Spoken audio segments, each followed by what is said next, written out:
Live from the historic Ham Building in St. Paul, it's the Haberdasher's Couch, starring Heimie along with Dorset. This is Kendrick inviting you to join our guest, Bick Smith. Bick is a film actor, director, and producer, and just returned from the Upper Peninsula filming. He's going to fill us in on his adventures. Now, ladies and gentlemen, here's Heimie. Bick Smith is back. Not only is he back here, but he's back from the UP in Michigan. And we're going to talk a little bit about what he was up to in the UP. If you question the UP, right, Bick? Mm-hmm. Yeah. Welcome anyway. Thank you. Yeah, thanks for coming in. It's nice to have you back again. I was going to come back just for therapy on the couch, but I don't need to now. I'm excited to have you here because you're out making it happen. You're out shooting video. You're doing some podcast recordings. You're meeting with people. Now, the Upper Peninsula, it sits in between Lake Superior and Lake Michigan. Right. And I visited one specific portion of the UP, as they call it, a Youper, you know, the Youpers, is the Keweenaw Peninsula. And so it goes from Houghton and Hancock right up to Copper Harbor. Okay. And there's 15 counties there, something like that, and it makes up the peninsula, Upper Peninsula, Yep. Yeah. And everybody always talks about Island Royale too, right? Right. And that being... Is it a national park? Yes. Yeah, the only national park probably up there. Well, there's a national park also, which is the entire peninsula, too. Oh, okay. So, okay. But that's where wolves and moose. Right. Wolves and moose. 133,000 acres of wilderness. 165 miles of trails, I think. So Yeah, wouldn't that be great? Oh, boy. I asked you to take me with you. I know. Let's talk film. Let's talk video. Can we call it film or can we call it video? Is video film and film video now? Let's call it video, but I don't know. They're shooting a lot of TV shows on video. Most everything is shot on video now. Only the real, special people with huge budgets are using film still. Yeah. So, and probably what they do is they take and they dump it back on film. Sure. Right. Yep. To project it or into theaters. Right. Yeah. Tell me about the UP. I've never been there. Yeah. Okay, and it's about a 6-hour drive where I went. I stayed in Houghton, which is the home of Michigan Tech, and that's a great campus. Got a chance to go to the Mineral Museum there, visit their arts center. Nice. Just a really great place. And then from there, I just decided to kind of go north. Right. And head up along Lake Superior on the western side of the Keweenaw Peninsula, up to Copper Harbor, which is kind of the top. Sure. And then back down. And it's just, the topography there is just... amazing. Yeah, it's so different. And I spend my majority of my time up on the North Shore. And so you were shooting footage for the Lake Superior magazine. Right. And of which I have always, this is probably one of the first or second things I always reach for as I'm heading up to Grand Marais, right? Because it has current events in it, it has some articles. Yep. It has great pictures. Great pictures. Yeah, and wonderful features. They do a nice job. Are you writing a feature for that? Or working on that, yeah. Nice. We went up and visited the Keweenaw Mountain Lodge up there in Copper Harbor and writing some other stuff too. I got a chance to stay in I've never stayed in a boutique hotel before. Sure. Called the Vault. Nice. In Houghton. Great place. Accommodations were nice, huh? Yeah. And when something's called boutique, it means a little bit smaller but special.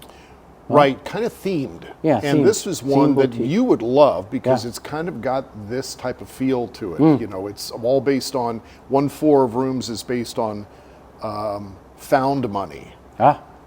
Earned money, and it's just really neat stuff. And it was an old bank building. And that's why they call it the Vault. I found some money this morning, just this morning. Was it $1? Did I drop something? I found money. So then, were you traveling alone? Or were you traveling? And so you were self-crewed.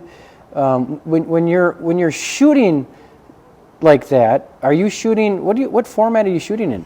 Well, I shoot again on video, but we do a 24 frames per second, which is a film look. So you're talking about handheld camera. Yeah, I'll go up there with our big camera, and then I go up there with a DSLR, Okay. and I use that for mostly photos. Right. And then I even occasionally will pull out the old iPhone Sure. because there's some nice resolution there. Sure. And so it's a mixture of things, and of course I go up and I record on an audio device Right. for most of these audio podcasts that we do. Right. Yeah. So we shoot this show exclusively on an iPhone. Yeah. We just switched to an Looks great. iPhone 12, Yeah. and we're testing out that today. But so you're saying that you're shooting on that larger format camera, Yeah. so that you get the clarity when you go through your editing process, and your sound. Does your sound seem cleaner on a larger camera? It depends on the microphone Yeah. that you use, but for the stuff that we use during a time that we're in right now, you have to exercise distance. Right. And so we don't get a chance to really mic people up, but Sure. we use a stick mic, as we call it. Right. And that gets good sound. And so picturesque. You're shooting picturesque trail scenes, water scenes. Maybe do some sound recordings of the water. A little bit. I don't know. A little bit. Something like that. A little bit of, as we used to call in the old news business, natural sound. Yeah. Some nat sound. Ambient or. Yeah. Yeah. And so, tell me, what was it like traveling through the UP during this COVID crisis? You know, I didn't know what to expect with or without the COVID crisis. But people were very good about wearing masks up there. Okay. And it was just kind of interesting seeing people going in and out of places. They had a limit on the number of people that could be in bars and restaurants and such. But it seemed to be very compliant. Right. And it was right after the big season, and they had a huge season this year. Everybody around the lake from the North Shore over. People had time on their hands. Yeah, and they decided to go more local, and that's what the people up there in Houghton and Keweenaw Peninsula were saying. It was very busy, and then I came right afterward, and it was quiet. Yeah, I know that they're very dependent upon tourism. Yeah. Both on our North Shore and on theirs, so it's always really relaxed after season anyway, which I really like the quiet. Yeah. And you really get to experience the treasure of that place. Yeah, the fellow, this Brad Barnett, who runs the CVB up there in Calumet, was talking about how people will come in to the Keweenaw Peninsula and it doesn't get overrun like maybe Duluth might. Sure. Because it's so big. Okay. And so people just scatter out.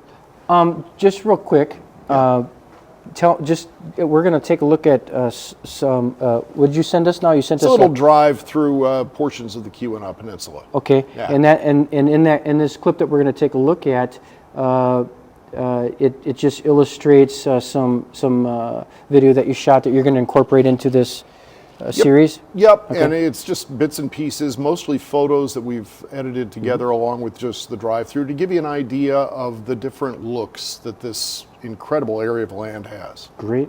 Well, I tell you what, I want to thank you for coming back in with us and talking to you. We're going to show that clip, and you'll come in again next time. Okay. Absolutely. Thanks for coming in. I appreciate it. you. Good luck.